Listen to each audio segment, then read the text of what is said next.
I'm looking for your streamy stream. I'm looking for you. What's up? It's up now. It's there. Oh God, it's hideous. It's hideous. Make it go away. I'm ending the stream. This is a bad idea. This is a bad idea. This was a great idea. Down. This was always a good idea. I feel like I've got like face curtains with my hair right now. It's like whenever I don't want to be a part of the conversation, I'll just close them. It's like, sorry, I'm not home. Your beautiful, beautiful drapes. Beautiful drapes. The carpet matches the drapes. You know what I'm saying? Both in length and in thickness. Oh man. Wait, what? What? What? All right. Well, hi everyone. Hey, welcome to the Fyre bar. It's open. How y'all doing tonight? If you're listening at home, like on Spotify, iTunes, you know, all that good jazz. Thank you guys. Thank you so much for listening. Tonight it's a boys' night. Isn't that for the boys? But yeah. So I got all my good friends here. Listen. You know I can never get these intros right. I'm gonna fuck them up. But yeah, here we are. What, 24 episodes in? Listen, I'll get one right. One right. Watch, it'll be like the 100th episode. Well, it's against tradition at this point. You can't get it right. It's not allowed. Hi, I'm Mike. I'm a special kind of white guy. I self-reflected, and I want to be an agent of change. And tonight, I'm drinking White Claw.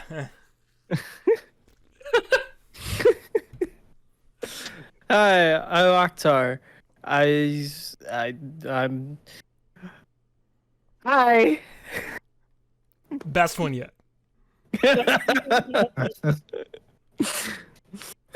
It's your boy. Skinny penis here. No, my name is Mo. We got Deer Park. Yeah, there's a deer on the water bottle. Why would But you I got a do that? drink It's to against live. Everything you believe. Go without the Who water. cares, bro? Stick to your Go without the guns. water. Stand up for something for once in your life. Like how I want to know what was going on in Mo's mind when he got that Deer Park bottle. Bro, I didn't get it. My dad bought it. Have you not warned him? I told him. He said, and I quote, "Boy, get the damn Deer Park water." It's on sale for $3 for a 54 pack. Get them. I said, "Yes, sir." I'm gonna get it. Now Mo just refuses to drink the water. He's gonna have to live like Bear Grylls and just drink his own pee over and over. Oh, I should have invested in that He's gonna be filter. boiling it on the stovetop. Each time it gets more and more like golden clouded and just like Oh God. Oh, man. Why do I have to live this way? Don't worry, Brian. It's like pee is like 90% water. Yeah, I know, but just the The other 10% can be We're filtered. You can filter out the other 10%. Bear Grylls proved it. he was on TV. TV's never lied to me. Exactly. TV's the truth. His cameraman drank his own pee too. But he did it with a camera. The camera. So it's harder. Yeah, his cameraman did everything Bear Grylls did, but also had to carry around a camera, an audio. That guy's really badass. I just love that shit so much. I'm gonna be surviving out here in these woods by myself, and like these 30 other people will be with me. And this entire crew who have the catering table set up in the back. Oh wow. What a I survivor. I feel like the beginning seasons he was kind of like doing that real survivor shit, and it was like a single camera. But then yeah, once the studio started getting more money for it, they're like, yeah, let's fucking have a spread on the little plastic table and shit. That would be funny. Just don't do it on TV. It'd be funny if, like, as Bear Grylls got more successful and, like, richer and stuff, it just completely changed the show where it's like, today we're going to be surviving in a Walmart. He just goes in like amongst the rabble and all that. It's like, look at these disgusting beasts. It's just this like fat woman in a thong, just like in the middle. Just itching her ass.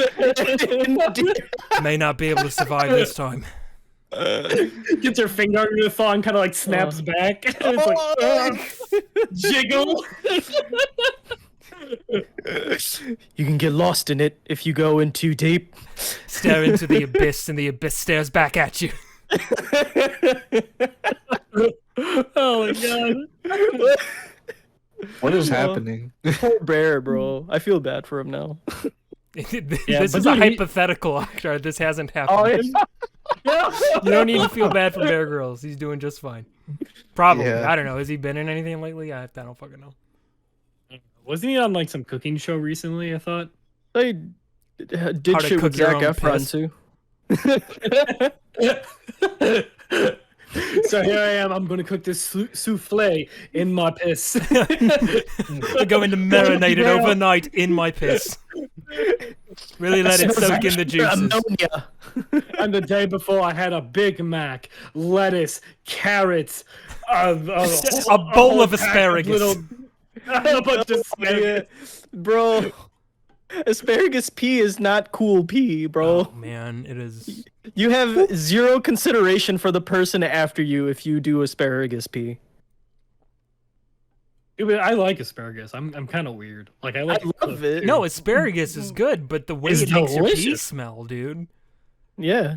Wait, it does something to your pee? It makes Oh, it, yeah. does something to your pee. Eat a bunch of What's it do? asparagus, go pee.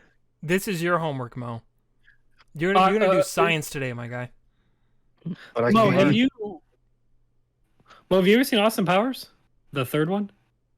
Any asparagus? Was the third Probably. one gold member? I don't Yes. know.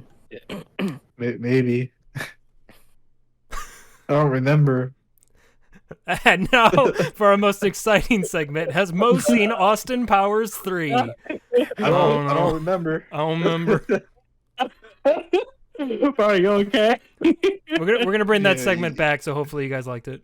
We're just gonna periodically just- check in on Mo to see if he remembers if he's seen Austin Powers 3.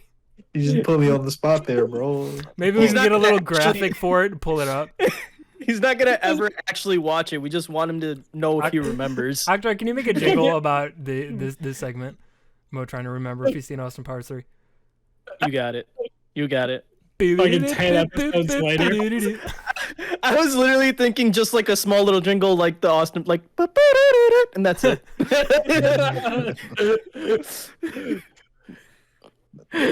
I'm sorry. Yeah, you should be. Anyway. Anyway, yeah. Damn. That was a volleyball spike to the face. Punches up in the air. Yeah, well, you should be. Austin all I Powers see- 3 is a good movie. It's a fantastic Right. All three of them, honestly, are Yeah, they're fucking all gems. really fun movies. Is there a fourth one or nah? Well, I could have sworn that they talked about it. Yeah, they were talking about it. I don't know if they are going or are making a fourth one, but I know that was somebody was talking about that at some point. Might have been Michael Myers. I don't know. I can't see why Michael Myers wouldn't do it. He looks like he fucking has Mike Myers. You're right. Yeah, not yeah, the every killer. time I say, I just picture the Oh. murderer, Mike Myers. Yeah, but he always looks like he has a fucking hoot in those movies. Like I wouldn't see why yeah. he wouldn't want to do it. Yeah, they look like fun. Like my favorite one in like the Austin Powers 3 when they did like that opening, like I don't even know what you would call it, like that whole opening sequence of he's like dancing and like fighting and like Britney yeah. Spears Oh, is, like, yeah. boobs. I'm just like, bro, these are genius. Like these are genius. Bro, the Daddy song was so good too. Daddy was there. Take it to the fair. It seems doesn't care. I'm sorry, I know that way too much. He never Yeah. even changed his underwear. Yeah, I know that song a lot too because Brian only played it for like a whole year. Bro, Great. it's Yeah, that it's checks so fucking genius. It's so genius. It's a good song. Just want to listen to something else, you know. Once. So from what the world of the internet says, it looks there is IMDb apparently has an Austin Powers 4. There's no title, but apparently the writer is Mike Myers and the director is Jay Roach. So Papa Okay. Roach. And So, the director it is is- Papa Roach. Shit. So I don't know. I don't know if this is the thing. I'll watch it. I love the Austin Powers. Shit's like golden. Golden, sorry. What the fuck? Like the member. What? This guy. He's golden, like, or now you got me saying it. I'm sorry, dude. Guys, it's not that hard to say Grolden. God damn it!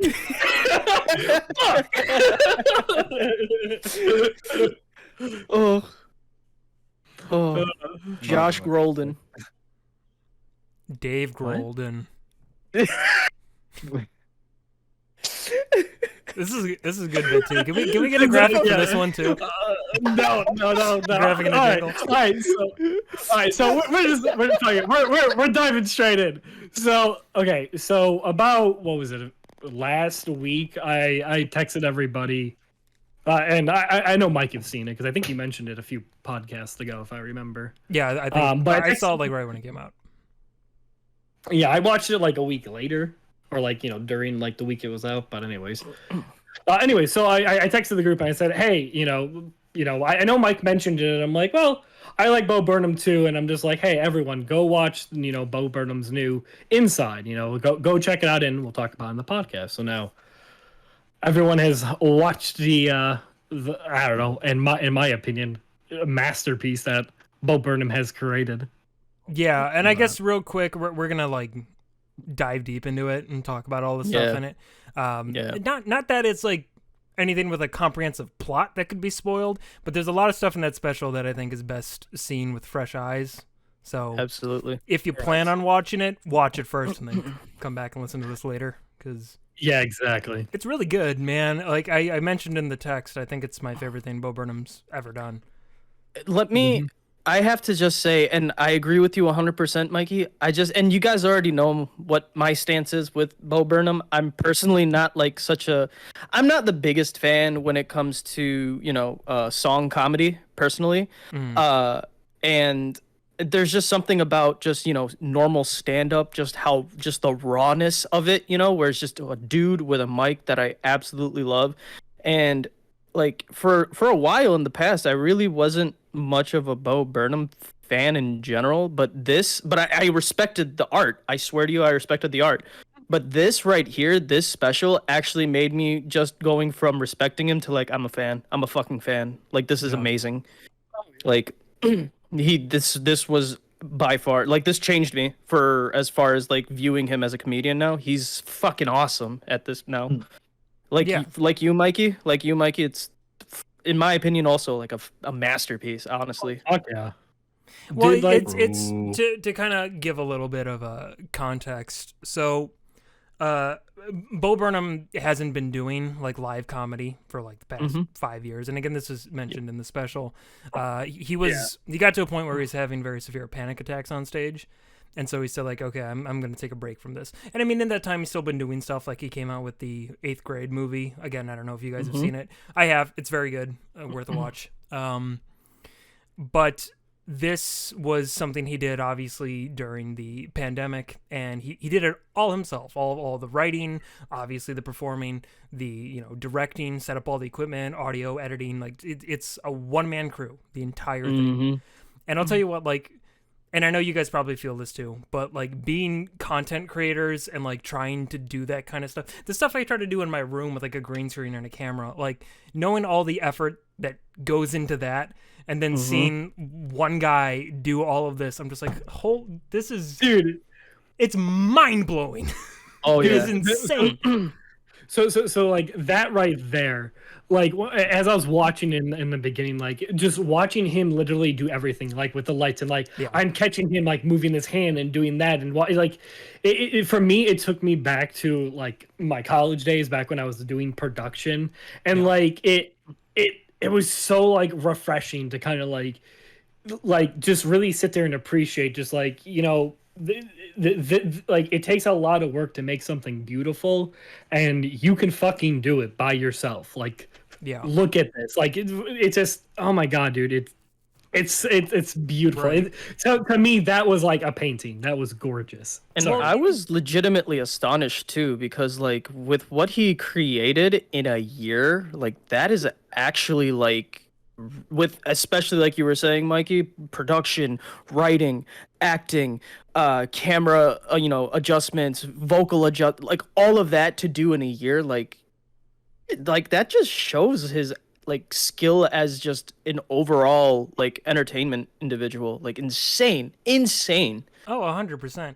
Well, and the fact that like he has to have all this stuff like planned out like to the second, right? Because like now I've watched the special actually twice now. Most recently I watched it with my mom, but while I was doing the rewatch, I was kind of thinking about like the different bits, the different songs, like how he was presenting them, and then like thinking in my head like, okay, how would I do this? Because there's some stuff, some of the more stripped down stuff where I can look at and be like, okay, this what we're seeing is probably like the recording of the song. He's probably just quote unquote playing it live. But there are other moments where I'm like, okay, obviously the song was recorded and now he has to like sync to it and do it with a bunch of different shots or whatever. Or there might be moments where like you're getting his audio feed, but then he has to sync to the audio of a sock puppet or something. Like you're just watching all this stuff and I'm thinking like, man, to get the timing down so perfectly, like it's gotta be, I don't know. It just seems so crazy to get that all to work so perfectly.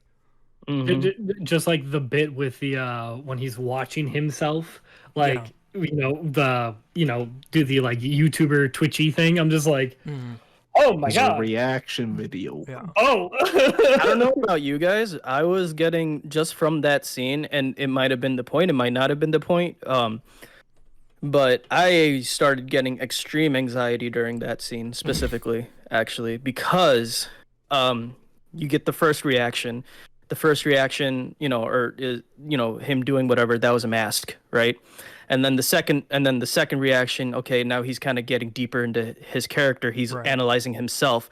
The third one, you're going even deeper into the rabbit hole. You're going like to the points now where it's just like a little bit uncomfortable. Then the fourth one, it gets really fucking real about what he thinks about himself, type of shit. And like it.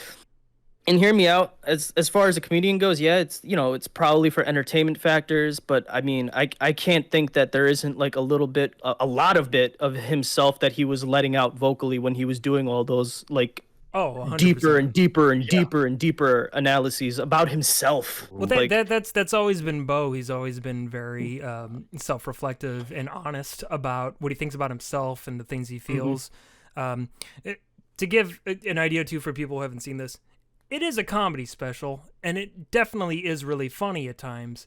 Yes. But I'd say the humor isn't really the focus here, because along the way, it gets less and less funny and more real, absolutely. more and more depressing, more and more isolated. Because again, like knowing that this was made during a period of time where everyone had to stay inside, stay away from one another.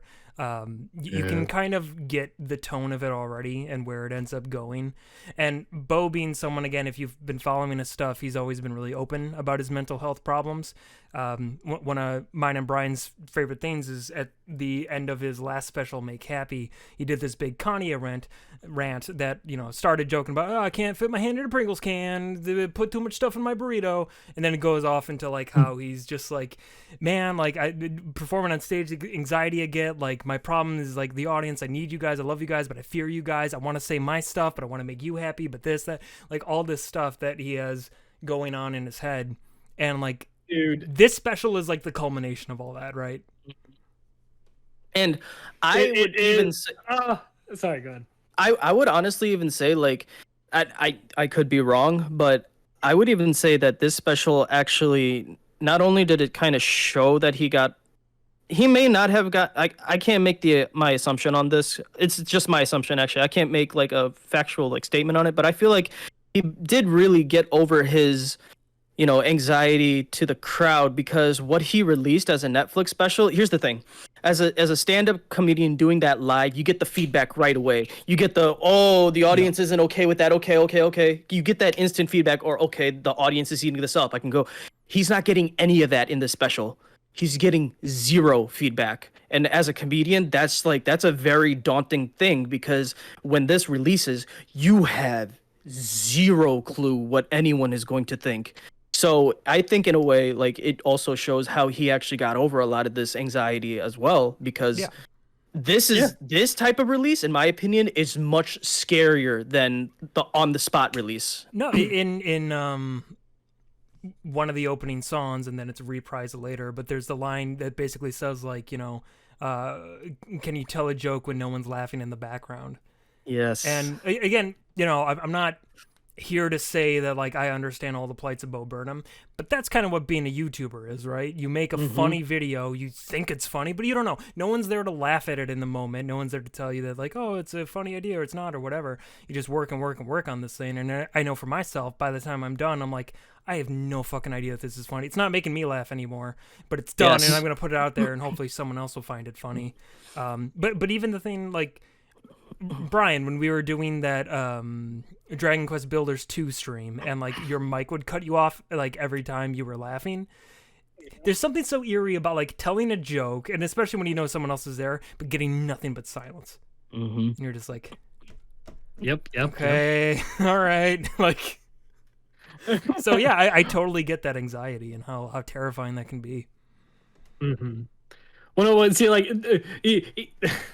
like even with that, like, I think the beauty of it is that like this was like kind of like you said, Octar, like, we were watching like going from like the first special, well, not the first, but his last special, Make Happy, and he's kind of like slowly like kind of like coming out and talking about like, hey, this is what's kind of going on with me, and this, I want to start the journey of helping myself now, like I'm aware of my problem now, I want to work on that problem. And like then going into that special is just to see like, I don't know, just an not like an explosion, but just like this like blossoming of just like who he is, and just like the things he's felt, and the way he's overconquered it, but like also at the same time talking about things that we all feel that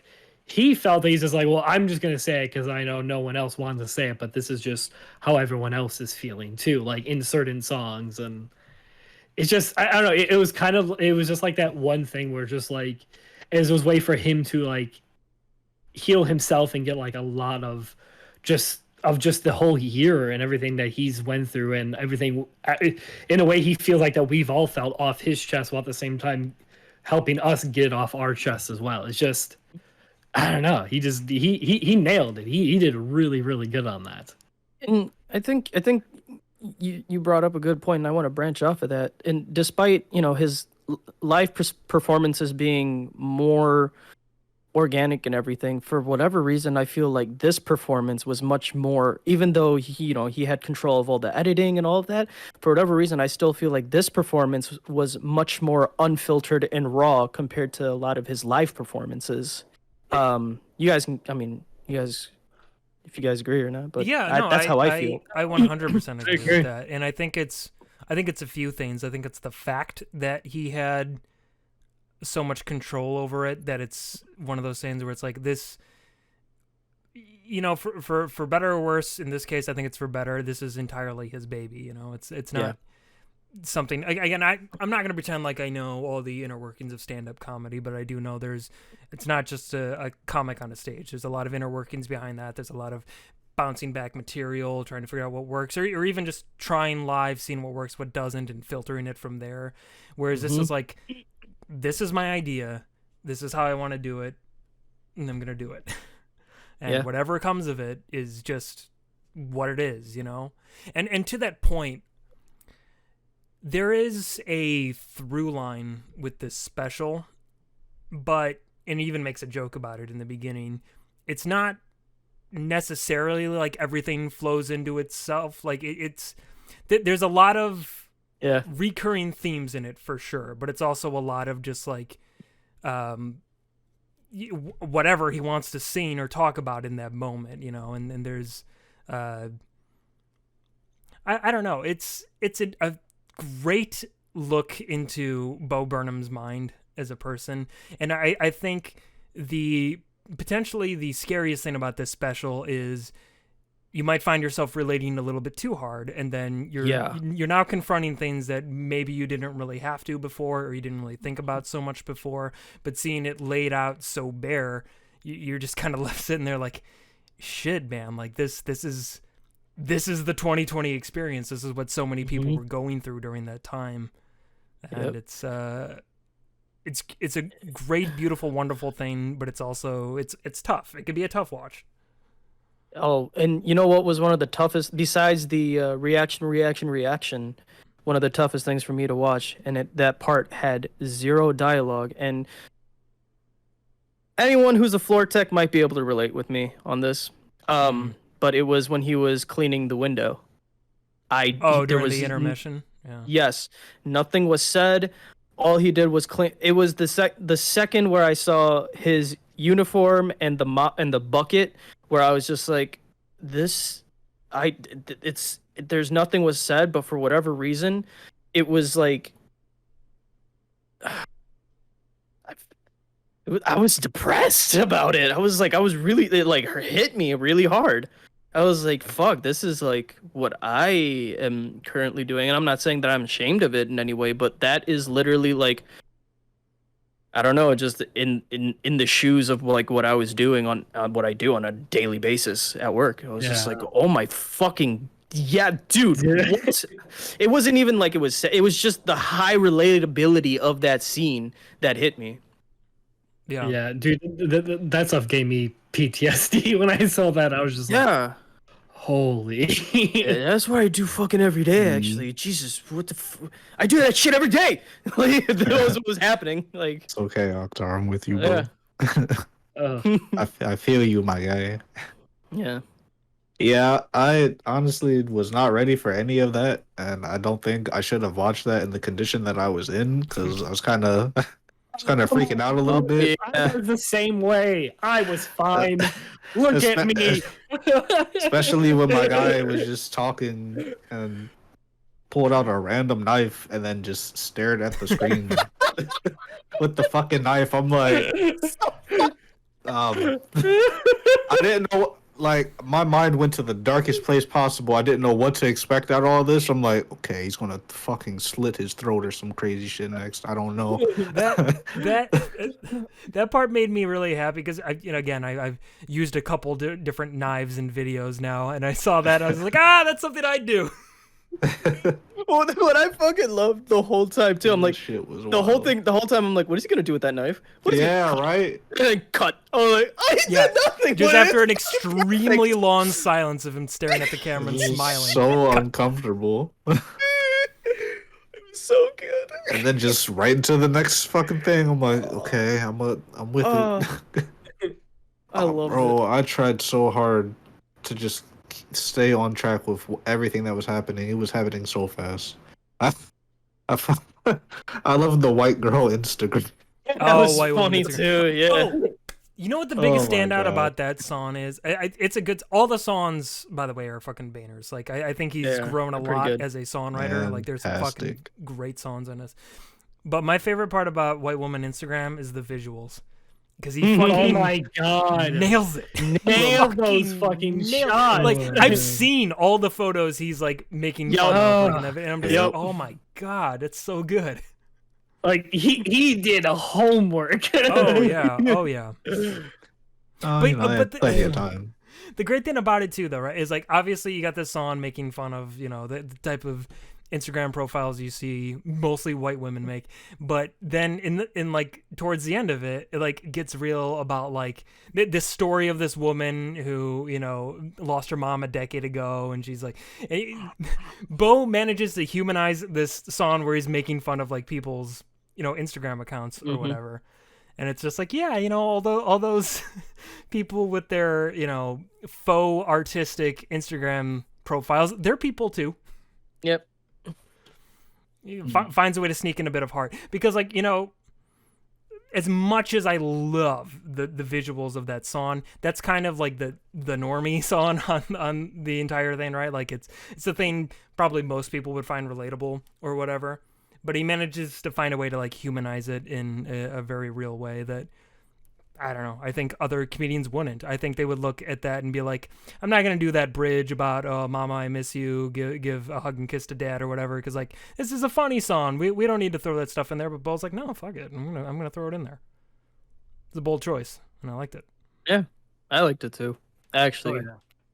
like you were saying, definitely puts a much human perspective and a lot of we're going in the rabbit hole here, dude. So a lot of our perspectives on those like super perfect Instagram models are like, yeah, they don't have, a sad, they don't have like a sad story, or they don't have something awful that happened. They're Right. human. Yeah. We've all had awful things happen to us, man. Like we've all had, terrible things. We've all experienced loss in some way, shape, or form. Like it doesn't exclude them out of it, like they are, living, breathing, made out of the same amino acid tissue nucleic shit that we're Yeah. in, Yeah.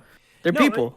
Social media makes it so easy to dehumanize people because again, you're not seeing their real life. You're seeing a catered version that they want you to see. Usually, of people's highlights or just whatever. So you look at anyone's Instagram profile, and that's not them. That's not what you're getting. You're getting a brand. You're getting the brand that is that human being, right?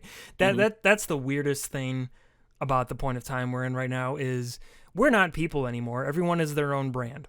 And you're constantly trying to advertise the best, most appealing of yourself, even though the reality is so far from what you're putting out there. But it doesn't matter. Like, you have an image to uphold. Exactly. And the most important thing about the brand is I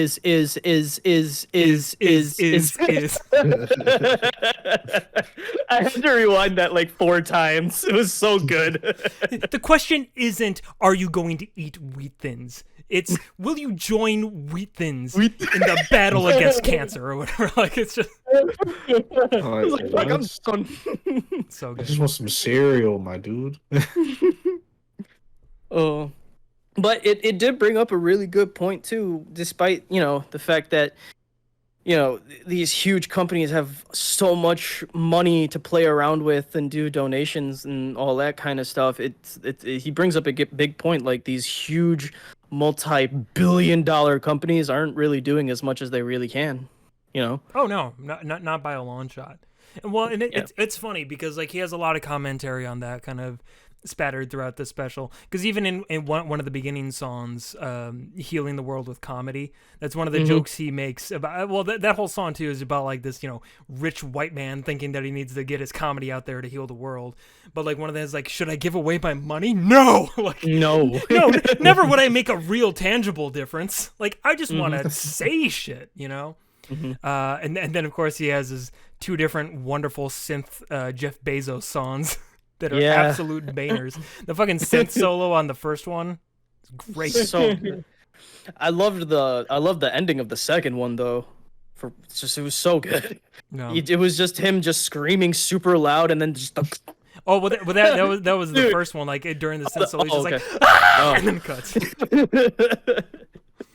That was and he made 2. He made 2 songs for him. 2 of them. Goddamn.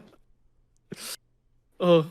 Yeah, one of the songs that I found interesting. Like, I'm just gonna dive down that rabbit hole as well. But one of them that like kind of like shocked me and like threw my mind in like this weird like I don't know train of thought was the how the world works. When he started,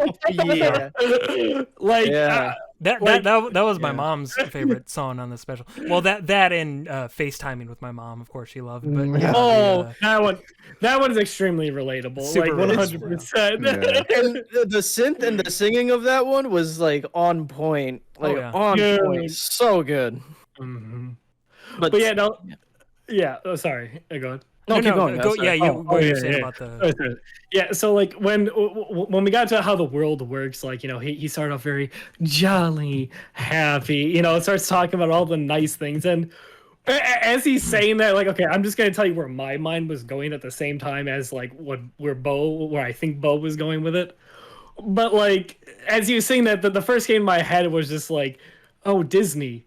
Bambi and like all like these cute little like animals, and I'm like, okay. And then like we started going on to this, and then like here we go into corporate America and how the corporations are owned, and I'm sitting there like, oh my god, Disney, how they bought like all their properties and like trying to put it in your dude. It put me into like, oh, like I was watching the thing and I'm like backing up further and further and further from it, bro. Dude, but that entire song, not only is it a critique on like capitalism and like large corporations, but it's the founding of this country.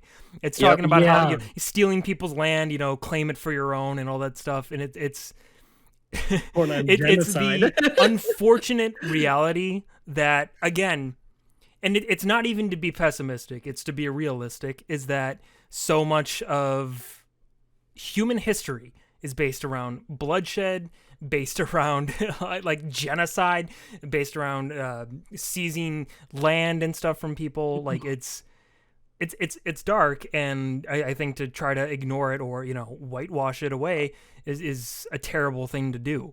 But no, I I love that song so much, and then the very fact that I'm like, even when Sako shows up and he's just like, Sako, where you been? He's like, I've been where I always am when I'm not on your hand, in a state between I'm not quite alive, not quite dead. It's like being in a constant state of sleep paralysis. That poor sock, bro. So that whole time too, and Mikey, you might even agree with me because we both worked for semi-heartless companies. Fuck it, heartless companies. And like at least in my experience, man, even when you're a good little soldier and you're doing everything that they're telling you to do to the T, they'll still fucking cut you off like he did with that sock, man. Yeah.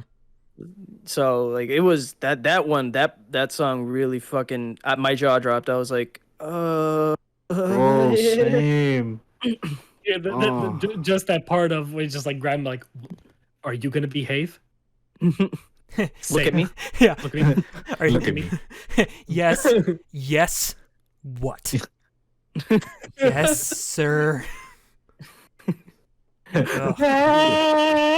just How the world works. I was just like, holy shit. Yeah. No.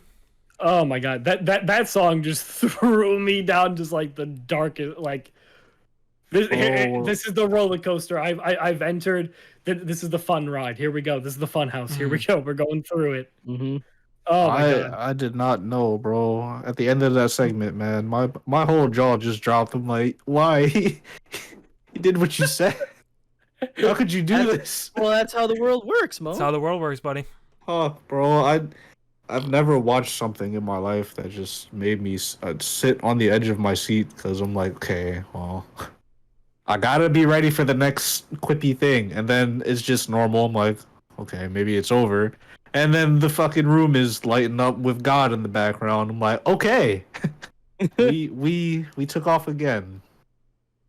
Yeah, shit was great. Well, by the way, I've got to mention it just because Brian with his glasses reminds me of it. What do you guys think of Welcome to the Internet? Oh, man. Bro, I thought of Mo. I thought of Mo the whole time. You know me, I be memeing. Oh my god. I be on the socials networks. Getting a little bit of everything. Just a little bit of everything. A little bit of everything, all of the time. All of the time. 2 times on Sunday.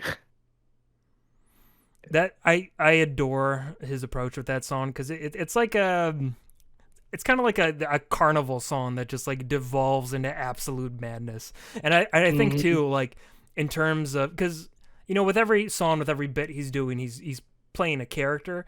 But I think that song specifically for me showed some of his best character acting because like just the fucking maniacal laugh towards the end of it and everything, like oh god, it was so good. And it made you think about like just all like the weird fucked up shit on the internet, and the fact, as he points out, that there's an entire generation of people growing up where this is all they know. It's been a part of their lives forever. He mentions like, oh, it wasn't always like this. Back before the towers fell, circa '99, like the internet was a very simple place. You had a few blogs or a few chat rooms, a couple websites here and there. and now like it's unrecognizable from what it used to be, and it hasn't been that long. No, it hasn't. But everything, the entire human existence is now just shoved into a little square that you keep in your pocket all the time. Ooh. It's And fucked, he man. made a good point about Gen Zs, not to sound like an old fart, but he made a good point about Gen Zs where that's the only thing that they're looking at. They're going to have some extreme social problems in their 20s. And it's not their fault Yeah. too. It's And it's not their that's the worst fault. part. Because again, going back to welcome to the internet, it's like mommy let you use her iPad when you were only 2, and it did all the things we designed it to do. So it's like. You go ahead and blame the younger generation all you want. They're not the ones who made this shit. They're not the ones who were handed this shit. This is the life they were born into, and this is what they know. This is what they have to cope with. Yep. Because again, we had the internet when we were growing up, but it was nothing like it is now. Absolutely. And Absolutely. it's That's hard. 100% true. It's hard to believe what it would be like being that young again, but having the internet being the state it is now, even just with social media alone, like it's crazy. Yeah. Yeah. Yeah, it's kind of funny because I've had this conversation with my mom like a lot, just like the difference between of like growing up with technology and kind of like as it is, and then like my mom, because she kind of likes to explain it like when you have kids, like there's a time period where you just like get into this void and you don't like keep up with like recent stuff, but and it's different to see like how you growing up with it, how well you know it in advance, and it's like yeah, no it that I really like that. Like, I feel visual. also, and like to kind of branch off you, Brian. We also like, as you were saying about growing up with technology. I think millennials as well as it's a fuck is the generation before us, dude. The Gen X. Gen X. Gen X and millennials were kind of in that sweet spot between, real life and, the adaptation to technology. Like we were kind of given like this slow and steady introduction. Still not slow and steady, by the way. Like you were saying, Mikey, pretty fucking fast. Yeah. But we at least had that. We were at least able to witness that graduation of its adaptation into society. And like you were saying, dude, like Mars. these but as you were saying, these like you were saying, these 2-year-olds, bro, like 5-year-old kids who have like the iPad. That's some extreme stimulation all at once. It's extreme stimulation, and it's easier to use now than ever. I mean, think about how difficult it was, when you were a kid. Let's say, I don't know, 6, 7 years old. Think about how difficult it was to, first of all, get access to a computer. Maybe you had a computer at home. I think we got our first home computer probably somewhere around 1998, 1999, because I think Windows 98 was the first operating system we had. Yeah. And again, dial-up internet. So, someone was on the phone, you weren't getting on the internet. If you did manage to get a point in time where you can get on the internet, it took fucking forever. There was almost nothing on there anyway. If you wanted to like look up a picture of a DBZ character, enjoy the next 10 minutes waiting for it to load. Yeah. It was different. It was harder to use, and now you look at something like an iPad. Again, talking about little kids, Octa, I'm sure you've seen this with your niece. I've seen it with my nephew. You put it in front of them, they know exactly what they're doing. It's so intuitive. It's so insane. They know how to get. My nephew again, who turns 3 later this month. He'll look at a video. He knows like, oh, okay, don't want to watch that anymore. X out of that. Scroll, find this, like that. It's like so crazy, dude. not just the most simple thing in the world to him. It's second nature, and I'm sitting there just like, fuck, man, like it's crazy. I was eating crickets at his age. Yeah. Like, Yes, you were. What? yeah, like What? it's just ridiculous how just he is doing the things with like that kind of ease that I am doing now. Like I'm like, oh my god, like you're going to be some of the most capable human beings ever. You know, like that's what goes through my head. Like you're gonna be some of the most capable. We are but- gonna be like ignorant old people by Well, then. Very, very, very possibly. But I think the point I'm making is that it's easier now for them. Again, we're looking at it through our lens of like where we had to get to the iPad or whatever. But they're starting off with the iPad. Boom, there it is. You just use your hand, you swipe. There's no buttons, there's no knowing what does what or whatever. It's just like you find the thing you want, you touch it. You get that out of the way, you find the other thing you want, you touch it. Like it's the most intuitive design in the world, and that's why kids can pick it up so fast. Well, see, like, and it's funny because, and not to be weird, but like I'm also watching like Dr. Stone right now. But like, it's cool to see like generation, like just pick things up like that and just become like second nature. Like in a weird way, it's kind of beautiful because now as generations get on, humanity advances like more and more. I don't know. It's cool. It's really cool to see that. I don't know. Maybe. I don't know. Hopefully the advancement is for the benefit of the Seen it planet. yet, but. Hopefully that advancement, benefits than more than harms. Hopefully. Well, that's always the question when it comes to technology, right? Like undoubtedly, it is had many positive aspects to it. Like it's a beautiful thing in so many ways. But like anything else, it's gonna have a lot of negative effects. And I think cost? and that's the biggest thing is like we don't even know. I think that's the craziest thing is that like it hasn't been a long enough time. Like the internet hasn't existed in a full human being's like lifespan yet, right? Yeah. So we don't know what it's gonna be like, 20, 30 years down the line for kids who grew up on the internet all the time. We don't know how this changes the course of a human's development. We're studying and we're figuring out certain things, and we can obviously look at generations and how they act and stuff like that. But all in all, it's very unknown territory we're just stepping into here, and it's like we're still apes. We're still primates. That's what we are physically. Like, we like to think we're so much more than that, but we're not. We're really smart primates, and we've got this insane space age technology we're using now, and it has happened so much faster than anyone could have imagined. I don't know. I think I think they talk about too, like the life cycle of technology, like how much it has advanced. Is like it's about to surpass how the human brain advanced. You know what I mean? Yeah. Like how do I explain? Like it became what it is after like 10 years, dude. 10, 15 years, 20 years. It took the human brain to finally be like, holy shit, we gotta like make something so like the weight on our back isn't as horrible. It took us freaking all the way up until 2000 millennia to like figure out a fucking workable plumbing system, for Christ's sake. Like technology has advanced to the point in 20 years where it's just like, if I need to know anything about the human body and how it functions, the anatomy and physiology behind, I just have to look it up and it will give it to me in detail. Like in detail. Not to like segue, but Doctor, watch Dr. Stone. You'll get appreciation like that. Like, dude, that shit shows that. Anyways, I'm down. Yeah. Watch it. Good show. I've been watching. Anyways, back to Bo. Sorry, Yeah. I didn't mean to jump off. Back to the main homie. Yeah, well, so I guess going off of that, do we want to talk more about some of like the later songs and where the special eventually ends up going? Oh yeah, I'm down. Let's do it.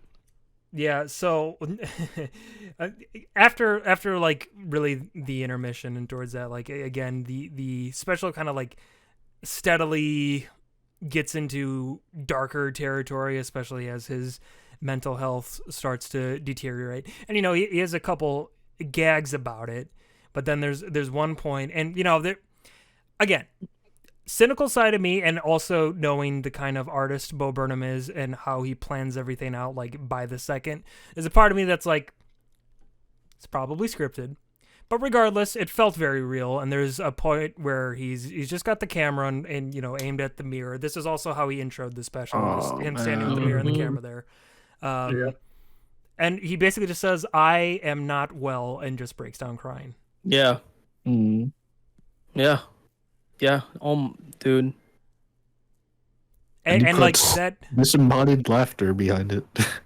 Well, there's a lot of that, but like this, I think this segment happens right after, either right after or right before one of my. Well, I think it's sandwiched between two of my favorite songs in the special. The first one being That Funny Feeling, where Oh my God! it's yes. completely it's a stripped down. It's Bo with a guitar in front of a mic, and he's got like a little like woods set up, with the lights, and he's got the sound of a crackling fire. And this song, Sorry, I'm not really good at guitar. fuck you, Bo. You're great. You're great at guitar. You're great at singing. You're great at everything. Go fuck yourself. I hate you. Oh God! No, I this love song- that. That's one of my favorites. The song fucked me up because you listen to it, and in a lot of ways, it's kind of like this generation's "We Didn't Start the Fire," where he's kind of listing a lot of these pop culture things. A lot of it is just like these bizarre contradictions we see in life. Off the top of my head, one of the lines that stuck out to me was a gift shop at the gun range, a mass shooting at the mall.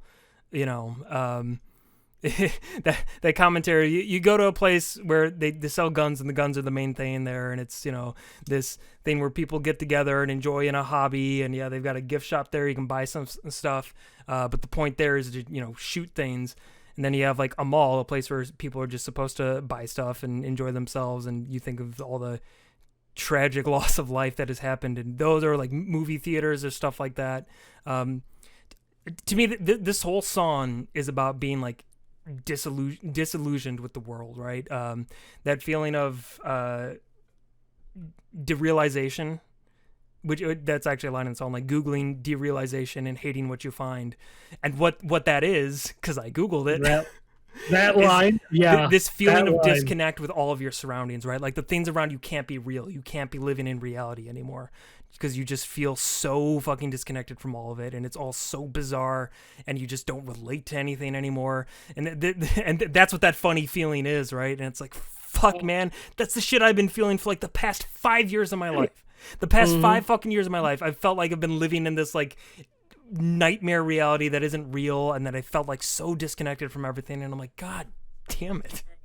Bro, that shit, I had to pause it like in the middle of that, and I had to replay it over and over. Bro, that, oh no, that line when he said the what you call it, disillusion and Googling it, that reminded me back when I did it. Yeah, that got real for me.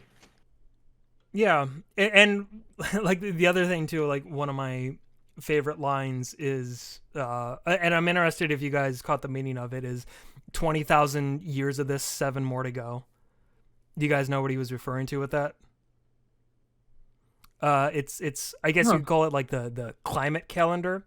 So there's a lot of stuff referring to global warming. He talks about like oceans rising and stuff like a lot in this special, because that's obviously a concern for him. It's a concern for mine as well.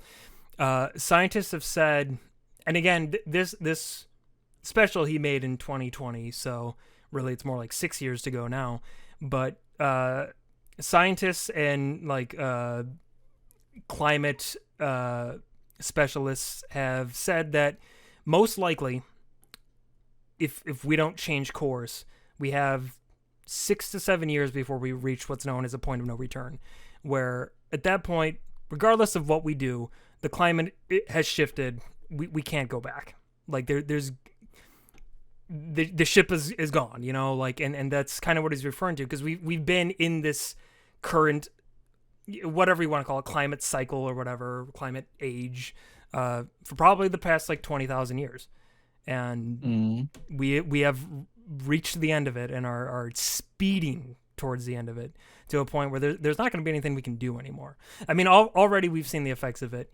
Not even just talking about, the hottest summers we've ever seen or stuff like that. Like, look at all the natural disasters that have happened across the world, the earthquakes, the tornadoes, the tsunamis, the hurricanes.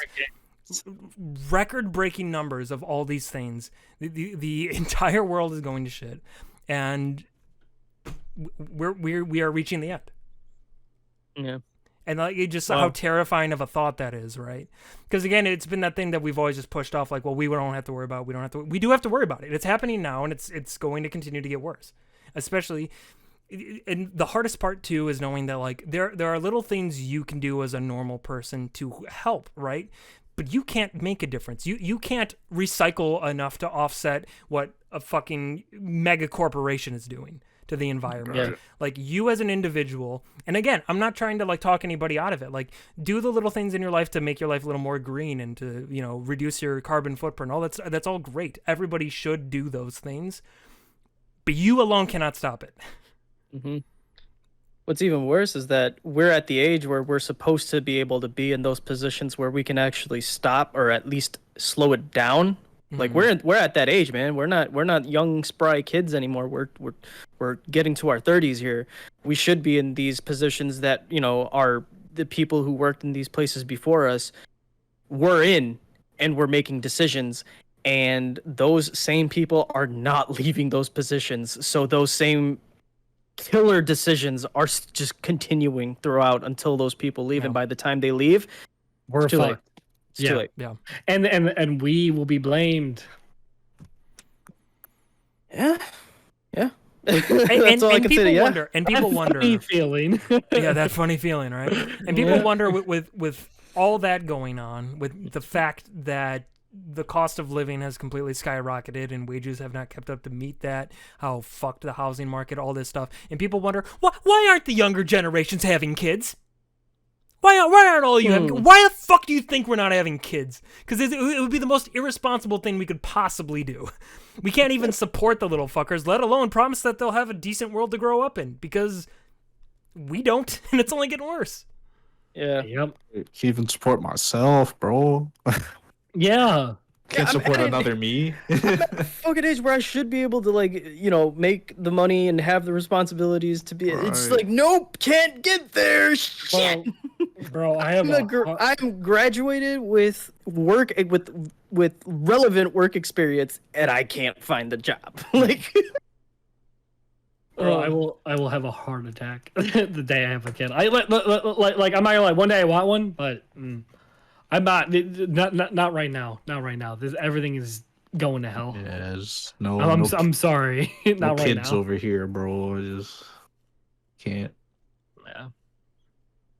Yeah, I don't know. It's Anyways, terrifying thoughts, but that song really like made me think about all that stuff, and then realize that I've been in that state of mind for years now, of just feeling so disconnected with my surroundings and life around me. And it's like, man, I know, and obviously I'm not the only one feeling this, but it's like it's how sad is it that, like, in theory, we are more connected than we've ever been in our entire lives? I mean, fuck, look at us right now. Me and Akhtar are in Illinois, Brian's in Texas, Mo's in New Jersey, and we talk every single day. It's like we're in the same room together. I mean, we're in constant connection with one another, and that's a beautiful thing. But none of that makes that feeling go away. That you're just completely disconnected from all of it, in that reality this can't be it. This can't be what life is. Like, there's just no way. I don't want to be chilling behind the computer screen every day, bro. Yeah. that was what made me quit my job, man. Yeah. No. I want to be out there, you know, doing shit.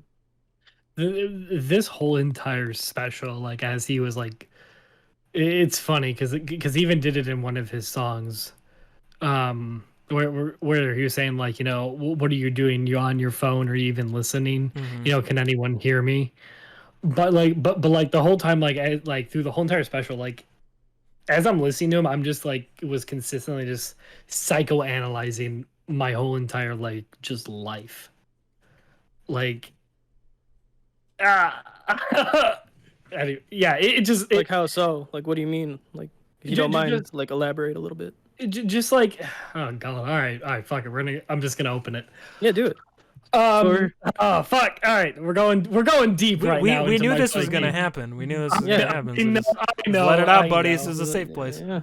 Fuck. All right. So This is the room right here. so the whole time, like, as I was listening to the whole entire Bo Burnham, like, special, just like from start to finish, like, it made me just analyze my life, and not just like 2020 to 2019, just my whole entire life in general, because I feel like, in a weird way, Bo just nailed, like, childhood happiness and like the good old days to like just showing like exactly what part of the world you're in now. And then as he dives deeper and deeper into his own psyche, it pulled me with.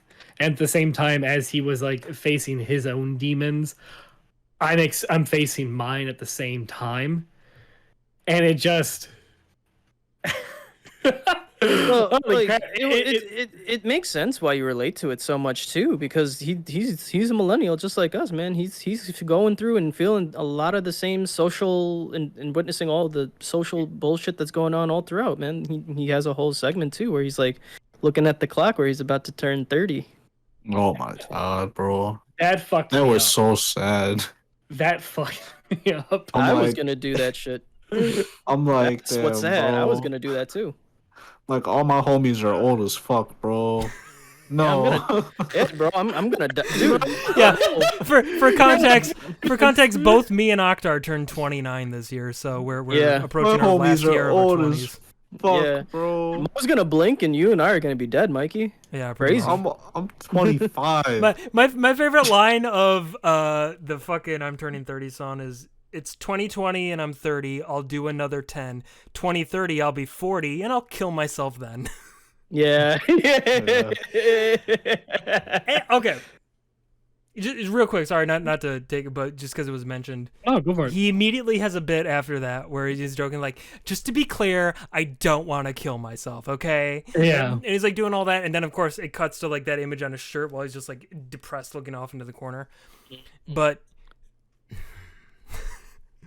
it's let me preface this by saying I don't want to kill myself. I don't want to do it. But like I think about that all the time because life scares me. Yeah. I'm going to be honest. There's nothing more terrifying to me than life. I don't find death all that scary because again, I'm not a man of faith, but I think at the very worst death is just an ending. It's a release. It's going to be the same way it was before you were born and you don't even remember that, right?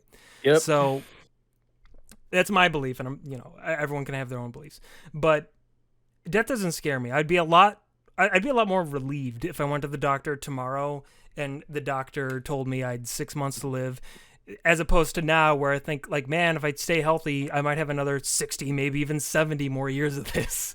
And that fucking frightens me. And especially, I know Oktar can relate, we both have older parents, seeing up front and close what old age does to people and stuff like that. Like, I don't know, the fact that I have Alzheimer's running in my family, I have different types of cancer, heart disease, all this stuff I have to contend with. The fact that despite my best intentions, I may be like my dad or my grandpa or any of my uncles and go fucking deaf by the time I reach a certain age.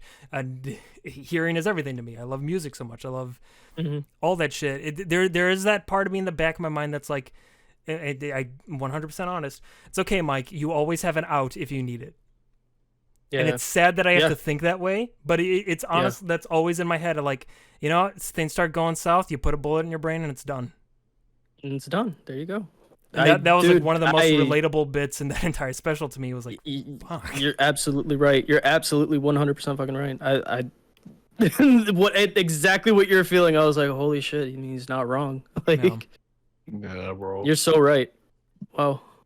And I don't want to kill myself. I want to live, but it's just it's scary, and you never know what's gonna happen. And there's it's a dark but honest comfort to think that if nothing else, I've got a way out. I'd be down to like try it for like a year if I could, but I can't. Yeah, right. Like if I could kill myself for like a year and a half, I do it. I do it today. Yeah, but all bets are final. So Oh, most definitely. So. Yeah, man. The special brought up a lot of things, and then by the way, because he had to have his little Kanye moment. All Eyes on Me, that song. Yeah, it was a really good song too. Oh, I loved very it. good. Loved it. It was really good. That song especially, we're gonna get deeper into my psyche real fast. I paused like I think it was like a song or two ahead because I went to go to the bathroom. And when I went to go to the bathroom, do what I do, and as I was coming out, I'm sitting there, I'm like, I'm gonna go smoke real quick. So I went back outside real quick and kind of like finished what I was smoking, my bowl, and I went back inside to continue. And but beforehand, I smoked a little bit earlier, and for a lot of people who don't know, and I'm gonna dive. This is gonna come back. I smoke weed because I have a chronic back problem with my L4 and L5. They're long story short, I've injured it over throughout the years, and Yeah, I got a bag. Some of you will probably remember, like during our 24-hour stream, Brian he had a walker that he had to use. Yeah, because of his back. So I use marijuana in a way to help relieve that, but on the other side, I use it for a lot of like my depression a lot, and especially going through the journey with Bo was really kind of pulling out a lot of those feelings and stuff that I've kept like bottled up and just kind of closed inside and like didn't want to release. And he's reopening those doors, and I'm like, fuck, I have to face this again. And then that song kind of hit me, and then I, in a weird way, as the song hit, my high increased, and it just everything just full force just came right in front of me, just all my life and everything, and just hearing Bo's like auto-tune voice with the echoing, and I was listening to it with fucking headphones, and just everything just vibrating in my head, bro. I don't want to get fit. That wasn't an experience, dude. And meanwhile, he's like staring you in the eyes too during that song, and it's just fucking haunting. Oh my god, bro! Like please stop looking at me. I'm not gonna lie. Like I was probably more fucked up that night because I mean, I'll be honest. Well, I'm depressed like everyone else. We're all depressed, okay? And for me, that was bringing it out, and so I was kind of smoking more than I should have that night, and just fuck, dude. I wasn't ready for just that good punch right to me, and it just wow. Like no.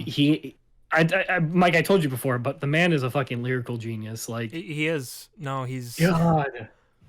I don't know. I think he's one of the most talented, introspective, and really one of the smartest comedians out there right now. Like he's just so weirdly in tune with not only himself but like what everyone else is feeling, and it's I don't know, the special hit in a way that like I knew it would, right? Because like it hit in that same way that again like the end of Make Happy did, but only it was like the entire special was just hitting me in waves and waves and waves, and by the end of it too, because especially like, and again like doing this kind of stuff, trying to be whatever you want to call it, YouTubers, Twitch streamers, content creators, trying to make entertainment for other people. And again, no matter which way you try to slice it, if you are an entertainer, you want attention.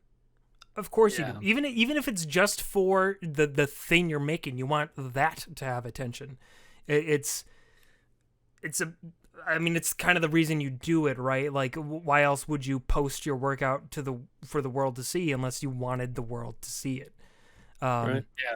So having that song, like All Eyes on Me, and then having that whole segment just like it break down to the moment where like the special ends with him, like, you think he's gonna go outside, but then haha, he's on a stage with a spotlight on him, and an audience is laughing, and he's desperately trying to get back inside, but the door's locked, and people are just laughing louder and louder and louder. And then it cuts to him watching himself and smiling, and it's just like, here's what I'll say. Like, what the fuck is going on? Here's what I'll say.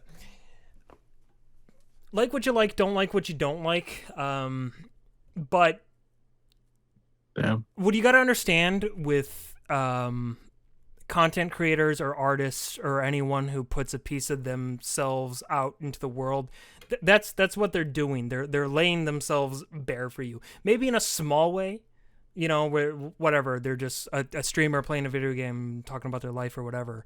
but that's what these people are doing, and that's a scary thing to do. And it doesn't get less scary. This is someone who's been making YouTube content since fucking 2014. It's not any less scary now than it was back then. It's something Right. where you want people to share in whatever it is you're making, but that's such a terrifying thing to do because you're leaving yourself so open and so open to criticism. I mean, imagine. You're working a normal job, you work in an office or whatever, only now the whole world gets to watch you do your job, and they get to say anything they want about it. Any little thing.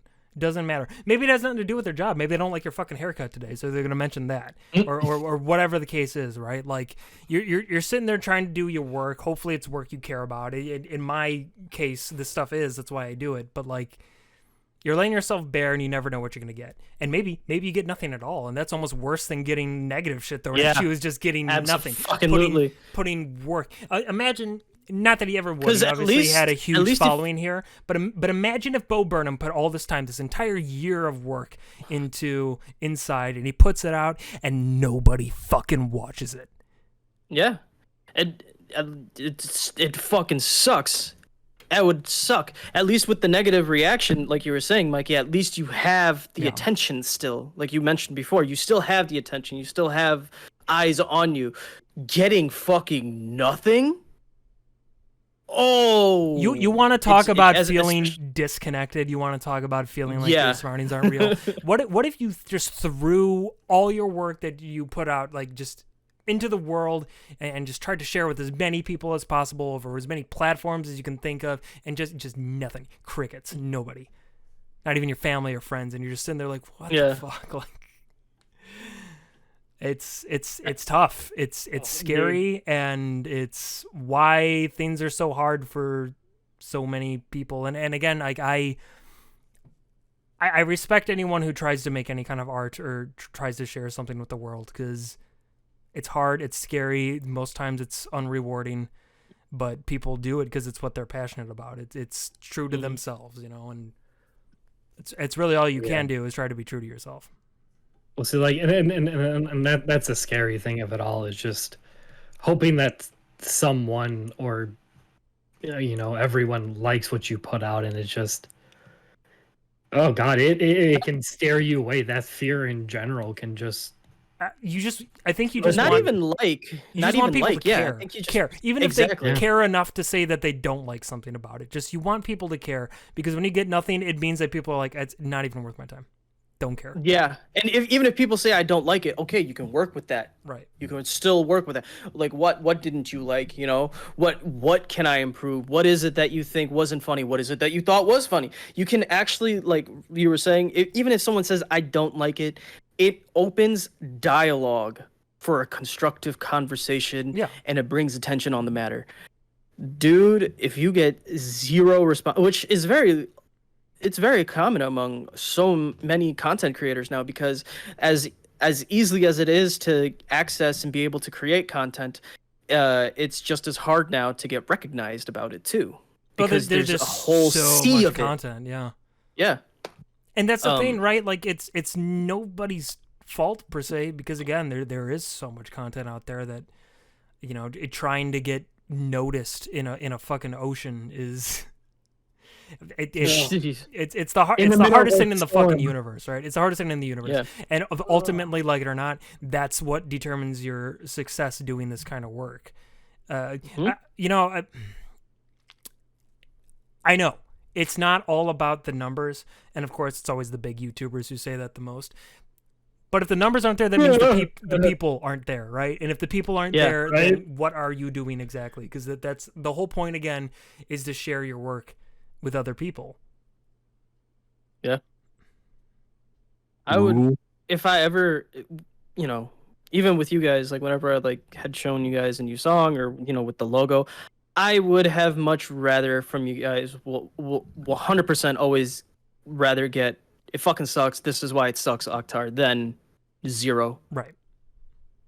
10 times out of 10, if you don't like it, fucking let me know, dude. Like, I got it. Don't worry. Like, This is funny as it might sound douchey, but like I feel like y'all are my number one fans. Like, 100%. so if I put something out, like yeah, I would, especially like if you like it, thank you for letting me know. But if you don't like it, please don't fucking hold Dude, back.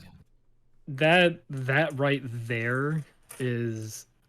I'm gonna talk about it on a podcast, but not in grave detail. But that is my fear every time I put out a script, because I'm just like, I really want this to be good. I really want this. For not to be vague. I'm working. There's a story that's very dear to me that I love, and I work on it a lot. And I only share it to you guys, really. But anyways, I'm sorry.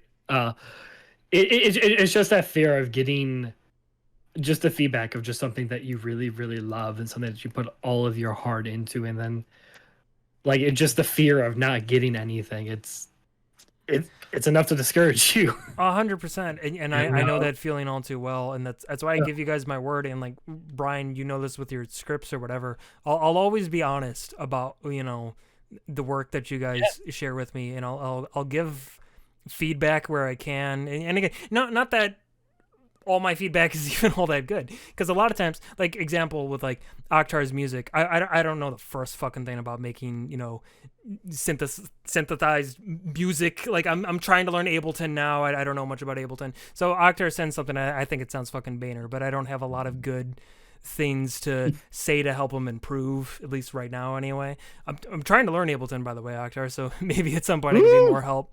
But but no, I'll always give my honest opinion and try to like help anybody make the thing that they really want to make, because that's all anybody wants, and they want feedback. And again, you can give criticism without being an asshole too. You don't have to say, oh, this fucking sucks. You can say like, oh man, I like the idea you have going here, but I think the execution's off a little bit here or whatever. You know, like it's a skill to give good criticism and to be able to take it. But I'll always be honest with my boys. Yeah, man.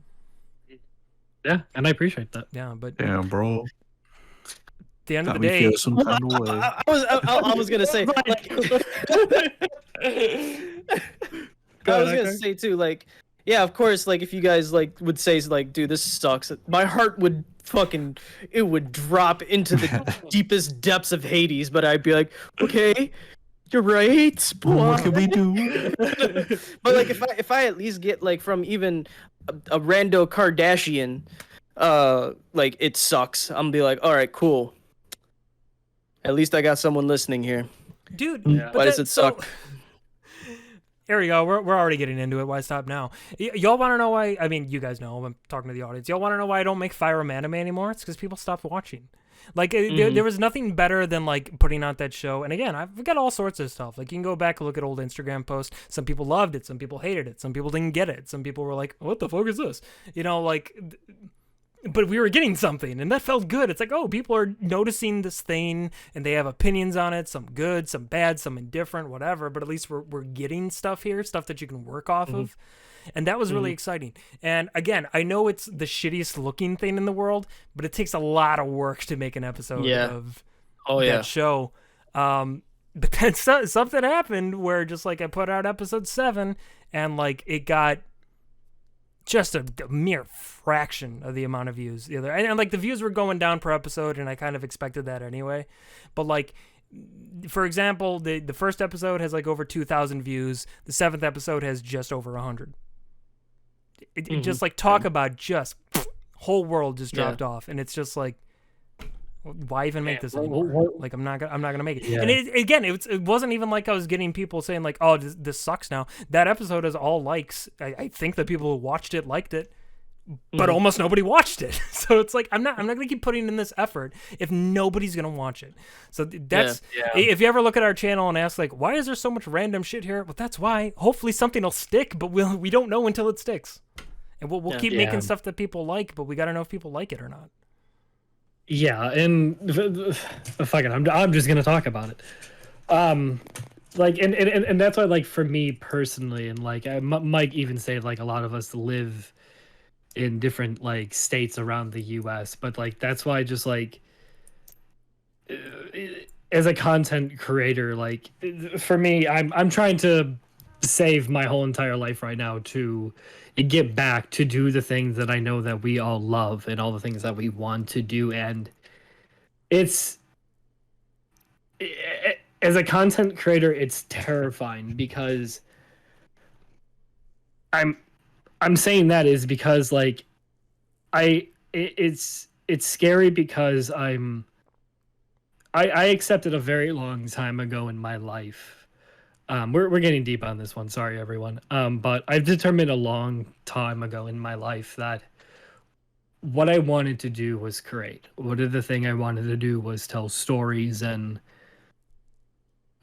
really just get to people who kind of felt like they had nowhere to go in their life. For people like this world is fucking dark and it's terrifying. It's scary. Everything that Bo talked about and said, like, it's fucking real, and that shit is terrifying to me. And I just, with all that, my goal through stuff is just I want to make like, stupid as it sounds, but like a safe haven to where it's just like, listen, I know the world's dark, but just come on, just rest for a while. Come in here. Let's just make each other laugh. Let's find enjoyment in this very dark, depressing world that I swear to God, Dark Souls is not off.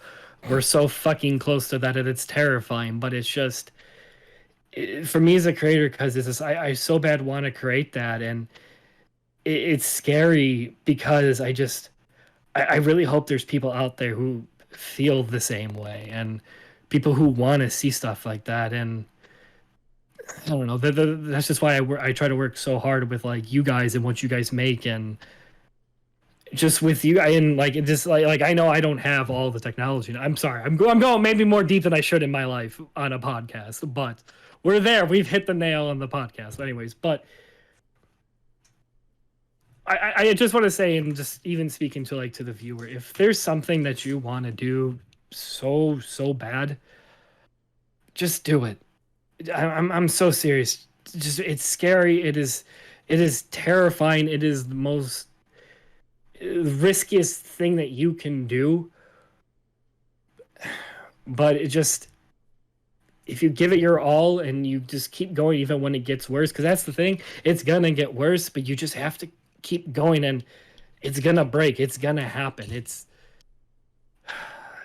This world's gonna be dark, and it's gonna test you. I don't know. I'm sorry. I'm going maybe way too deep on this. I'm sorry. Dude, I get exactly what you're saying. I'm sure everyone here can agree that entertainment has kind of been a safe haven for us. I'm sure our entire generation can agree with that. I think that may speak a lot to the state of the world, that we have to get fulfillment from entertainment because we can't seem to get it in the real world. But those are bigger problems we can't solve, right? It's not within our skill set. But what we can do is we can make stuff. We want to make stuff, whatever it is, whether it's a full-blown fucking show or a silly goddamn Let's Play. We can make stuff and we can laugh and we can, forget about the bigger problems that we just can't reasonably solve or even make a dent in.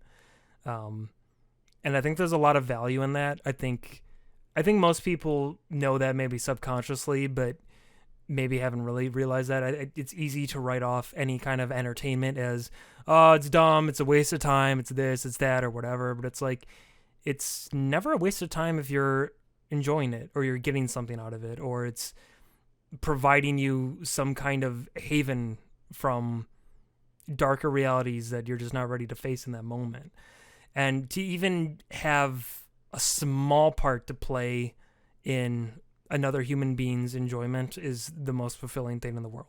Again, mm-hmm. I know this has been generally pretty dour, but what I will say is, despite the fact that it's disheartening that we don't get a lot of viewers, it's the most heartening thing in the world when we get positive comments or see people who show up to streams or videos consistently, those familiar faces who have been with us for years and are sticking with us despite the fact that we have stalled hard. We have not grown at all, but they're still here. We love you, Paddock. Yeah, we love you, Paddock. We love you, Lash. We love you, Wally, who was in chat. What's up, man? I haven't seen you in a while. Wally! But thank you, guys. No, I mean, thank you guys. Like, you are the light at the end of a tunnel, and you're what keeps us going when we don't believe in ourselves anymore. And knowing that Right. just a stranger on the internet is getting something out of whatever it is you're making, and is getting enough that they keep coming back, that's awesome. I wish everybody could feel that, because it's the most fulfilling thing I've ever felt in my life, and it's how I knew that this was what I wanted to do. And I knew how hard of a path that was. I knew how much I was disappointing my parents, but it didn't matter, because this made me happy in a way that nothing else ever had. And that's a beautiful thing. It is, but it hurts all the same. Well, it's the same thing when you put your all into anything, right? Like, you're just you're open, you're wide open, and it hurts worse than anything hurts, and it feels better than anything has ever felt before. It's a fucking roller coaster. That's what. Go ahead, sorry. No, that's how what Mikey was explaining. It just really nailed the fucking nail on the coffin there with how the 30s song with Bo actually was. It's the most you're exposed. It's the most he was just in his fucking underwear that whole song. No. You know, he was in his most exposed state, and like you were saying, there's something very scary about it, but at the same time, there's something very freeing, to the point where he's like, "Hey, man, I'm 30 now, so whatever else is gonna happen, fucking bring it," type of shit too. Yeah. Like it was, like you were saying, man. It's very. It's very two-sided, very extreme two sides. Like I'm more scared than I've ever been, but I'm also more confident than I've ever been, type of thing. Yeah. True. Just a weird question that I want to ask you guys, like, especially as like content creators, and even like you guys at home, like, who are listening, like, even in chat.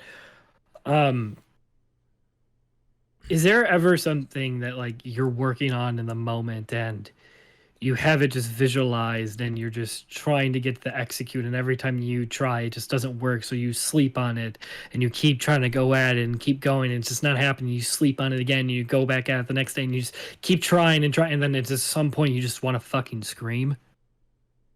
All the time. Everything I've ever worked on. Every day.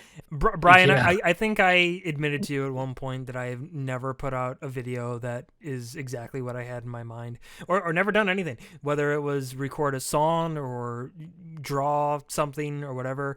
It never turns out how I want it to. It never has. I really look forward to the day where it does, if that ever comes. But yeah, no, I struggle with everything I do. Every single thing, and it's never good enough for me. It's never what I want it to be, and usually by the time I'm done with it, I hate it anyway. But Yep. I'll tell you what, it will never stop me from releasing something, because if I don't put a solid like bookend on something, I could mess around with it forever, right, and never be happy with it. I could tweak it here. I know. Actually, with music, you probably definitely feel this, where you could tweak little things on the compressor, on this and that. You'd be like, oh, maybe that. Oh, but maybe that. Oh, maybe that. You spend hours tweaking it, and you're like, Yep. all right, I think this might be it. This might be it. The next day you listen to it, and you're like, what the fuck is this? This is and suddenly you hate everything you were doing. Hours of work for nothing. But again, you could do that forever. You could just repeat that cycle again and again and again and again. At some point, you have to be like, you know what? For better or for worse, love it or hate it, this is done. I have to move on. And there's no better way to draw that line than to release it. You throw it out there. It's not yours anymore. It's someone else's. Boom. There it is. Yeah. Mm-hmm. Release your shit, artists, and then you can always look back on it and be like, shit, I've grown a lot. Yeah. It's the scariest, but also the most, biggest confidence booster in the world to do that. It really is. Where you're just like, it isn't what I want it to be, but yeah, fuck it. That's the beauty about art, though, is that, and that's the whole idea with Death of the Artist, is like you release it, and it's its own thing. It takes on its own life now. And even if it's not what you wanted, even if by the time you release it, you legitimately hate it, someone might see it or hear it or whatever and be like, I fucking love this. It could be someone's favorite song or someone's favorite video, but you never know until you throw it out there. Yep. I just want to say one last thing, and then I think we're getting to that time Yeah. for it. But I just want to say for like everyone, I really want to actually like give Mike you a lot of props. This man single-handedly, like he's worked hard, guys. Like he's kind of kept this channel afloat, especially during the pandemic. The man has not slowed down, especially with like Fyre and everything that he's been making, like with the The skits, let's skits, plays, the LPs, yeah. like even with like Metopia when he made the little animatic, like the man, That shit, yeah. the man's an artist, and I'm just gonna say it right now, like, and I really want to lift him up and show this. So, guys, keep watching our stuff, and if there's something that you guys want to see and all that, like, let us know. But just know Mike is right now. Mike, you're the front lines, and I'm so appreciative of it, bro. And I'm serious, man. Without you, we wouldn't be still doing stuff. So seriously, thank you. No, I'm serious. thank you for saying that. That means more than you could ever know. I just like making stuff. It's really what it comes down to. That's what I get enjoyment out of. And as much as I like to bitch or complain about stuff, like it at the end of the day, I'm always going to be doing it. And you know what? I don't know what the future holds. I really don't. I like to remain optimistic, but there's a reality that I'll never be able to make a career out of doing this stuff. I understand that, but I don't think it'll ever stop me from doing it. Even if I have to find a different way to make money, like I'm currently doing, or whatever.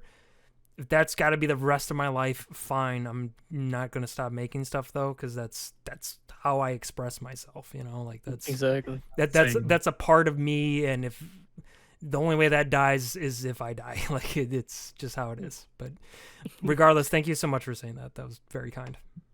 We love you, Of course. Mikey. No, seriously, guys. dude. I love you And so you're much. also dude. talented, and I want this to be a platform for you guys to be able to show how amazing you are and express all the stuff that you guys want to express. Because I know you guys. I've known you guys, some of you, for basically my whole fucking life, and I know how talented, how funny, how interesting, how fucking crazy, otherworldly creative you guys are. And I think the world needs to see it. I feel like I've been selfish, hogging it all for myself. Like, other Bro, people need to see it. I need this to be a platform for everybody to show what they can do. Bro, you Fucking stupid. You've been keeping the raft alive. What do you mean? What? But I'm just what I'm fucking dumb. no. What I'm saying is, like, you guys all have a lot of potential and skill and talent, and if in any way this thing can be a small way for you guys to help hone that a little bit, then I'll take that as a win. Again, I don't know. I don't know what the future of Lotus Fyre is going to be, but what I do know is that if we continue working on stuff here, we're going to develop our skills and become better at whatever it is we want to do, whether it's drawing, writing, making videos, making music, whatever the fuck it is. Even just in general trying to be a better entertainer or better at improv or whatever. Now we can practice at doing that and try to get better. I mean, yeah, I don't know. That's been a lot of deep talk. So does someone want to wrap a bow on this? Wait, no, we gotta. Speaking of Bo, we didn't even talk about the most important skit in the entire fucking series, my guys. What? Where he does the Twitch video game, and he just roasts Death Stranding. I thought of you immediately. That spoke to me, my guy. He's like, okay, yeah, so this game is just like Death Stranding, fucking boring. Like, so it's kind of like Death Stranding, really boring. I love that. I was crying out of both laughing and sadness because he was so right. Yeah. Here comes this game that Kojima made right before like this whole fucking shit show hit the fucking rocks. And it sucked. Oh, bro, can I just say I felt so bad. Well, as soon as me and Mike saw, I'm like, oh, we gotta warn him. Oh no. Anyways, Now we Yeah. can wrap up Burnham on this. Yeah, fucking yeah. Bo Burnham's Inside. It's fucking great. If you stuck through us but you still haven't watched it, watch it anyway. It's good. It's a ride. It'll be uncomfortable at times, but it's art in its purest fucking form. That man's a genius. I promise you, you'll thank us after you watch it. Yeah. Yeah. It made me going from just respecting him to being like the next comedy special. I'm right there with it. So Yep, I agree. True. But yeah, so thanks everyone. Hey guys, thank you if you do support the podcast Fire Bar. We really appreciate you guys. You know, I see all you guys who's listening on like iTunes and SoundCloud and Spotify. Thank you. All two of you. but yeah. Thanks, Mom. Yeah. But yeah, not to sound cliche or anything, but definitely hit the like and the dislike. Let us know so that way we know how to adjust our content for you guys.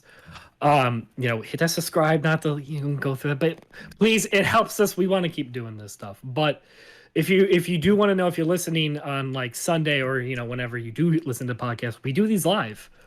Come join us on Wednesday at 7:30 on Twitch, Lotus Fire Studio. Come join us, hang out with us and chat. We'll chat with you. You'll be a part of the podcast as we talk kind of to you, as and all this stuff. So, And hey, man, it's a good time. I'll just throw this out there too. If this ever gains some kind of traction and people are interested, I'd be down to have people like on the cast itself. Like you can, have a stream where we have a guest or whatever. Have a viewer call in. That'd be fun. I don't know. That'd be cool. Yeah. This is an ever-changing format, so if you guys have any ideas or feedback or whatever. Oh, or hey, here's a fun thing too. I know for sure this is on iTunes, maybe Spotify and stuff too. But if you're listening on what I'm about to say is like you can leave a review on iTunes. Oh. Like rate it, type something or whatever.